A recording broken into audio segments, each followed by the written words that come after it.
আমাদের একজন শ্রদ্ধেয় আলেম ওলামা সম্মেলনে বলেছিলেন, ফিলিস্তিনের ভাইরা আক্রান্ত হলে এদিক ওদিকে যাওয়ার সুযোগ আছে, কমপক্ষে মিশর, জর্ডান ইত্যাদি তারা চেষ্টা করতে পারে।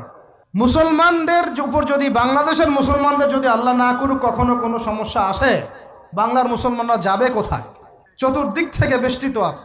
দুই শ্রেণীর মানুষ তোমাদের সাথে সবচেয়ে বেশি শত্রুতা রাখে। কে বলেছেন? আল্লাহ পাক, আল্লাহর কালাম সূরা মাইদা পড়ে দেখেন।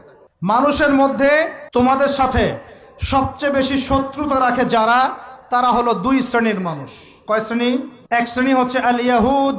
এক শ্রেণী ইহুদি মানে ওই যে আমাদের বোনদেরকে ধর্ষণ করছে ফিলিস্তিনে, আমাদের ভাইদেরকে বোম মারছে যারা, বাচ্চাদেরকে বোম মারছে যারা, এরা তোমাদের সাথে সবচেয়ে বেশি শত্রুতা রাখে। আর এক শ্রেণী আছে ওয়াল্লাযীনা আশরাকু, ওয়াল্লাযীনা যারা শিরক করে, মুশরিক। আর আমাদের চারপাশে মুশরিকরা আছে না নাই? আমাদের একজন শ্রদ্ধেয় আলেম, আল্লাহ পাক তাকে নেখায়াত দারাজ করেন, দীর্ঘ নেখায়াত দারাজ করেন, ওলামা সম্মেলনে বলেছিলেন, ফিলিস্তিনের ভাইরা আক্রান্ত হলে এদিক ওদিকে যাওয়ার সুযোগ আছে, কমপক্ষে মিশর, জর্ডান ইত্যাদি তারা চেষ্টা করতে পারে।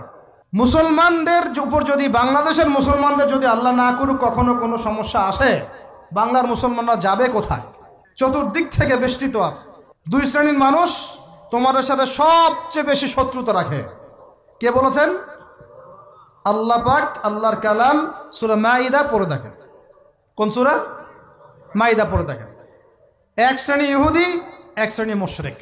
এখন সারা বিশ্বে ইহুদি আর মুশরিকরা একে অপরের সবচেয়ে ঘনিষ্ঠ বন্ধু। এখন বুঝেন ওয়ার্ল্ড অ্যাফেয়ার্স কিভাবে ডিল হচ্ছে।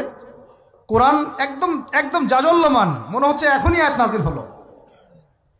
এখন আমাদের উপর যদি আল্লাহ না করুক কোনো সমস্যা আসে, আমরা যাব কোথায়?